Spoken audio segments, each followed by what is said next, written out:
Morning, great to be with you on this Monday morning. Yes, you are with George at Growth Point, growing as you're going through life, and trust that it's all well with you and that you are ready to meet the requirements that God has in store for you for this new week, to put your faith and your trust in Him and take authority over that of what the evil one wants to pull you down into. So today we're going to be looking at the open door revelation. We need an open door revelation of who God is. Now again, we see Paul writing to the Colossians, and he again reveals to them who God is, because you need to keep in mind that when Paul was writing to the Colossian church in Colossae, that they were pagans coming out of paganism and now finding their way into Christianity. And again, he reveals to them who the true God is. Listen to this in Colossians 2 verse 9. It gives us a revelation of who Jesus Christ is. And he says this, he says, in Christ all the fullness of the deity, that is the Godhead, that is the divine nature, lives in bodily form in him. So again, what he's saying, that Jesus Christ is not just the Son of God, but he is God. Listen to this in Colossians 1 verse 15. He opens up the chapter and he writes and he says, Christ is the visible likeness of the invisible God. So he's saying, if you've seen Jesus, you've seen God. If you see Jesus, you see God. There's no difference. Again, he goes on to say, he says, all things were created by him and for him.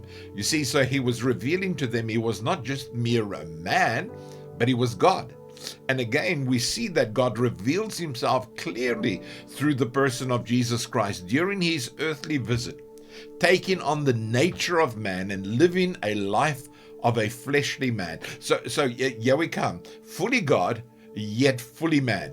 We could not remove man from him, and you could not remove God out from him as well. He was fully man, yet fully God. So what happens is this, and this is what happened way back. God stepped out of heaven to meet man as a man, revealing himself through the person of Jesus Christ during his earthly life. He did not put man's nature aside, but lived in the nature of man. So again, he became man to overcome that which man fell into. He had to be man. And this what he did. He became a man. So he felt pain. Yes, he did. He felt temptation. Yes, he did. Was he exposed to the enemy? Yes, he did, just like you and I. But he overcame them. He overcame every onslaught against him.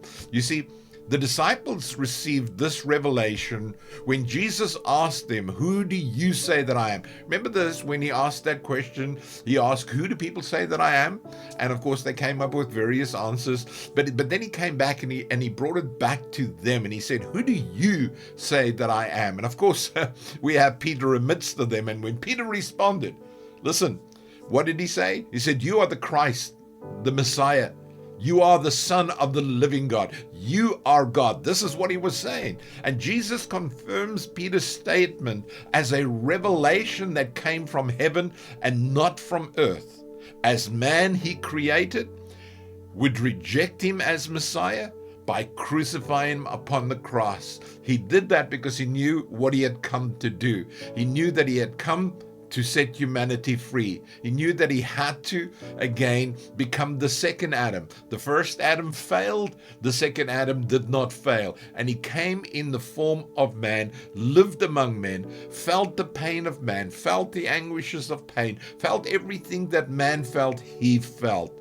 So what am I saying is this, as we journey through life, men are displaying their powers, wanting to enforce their authority over the people they lead as a God who will deliver them from others who claim to be better gods.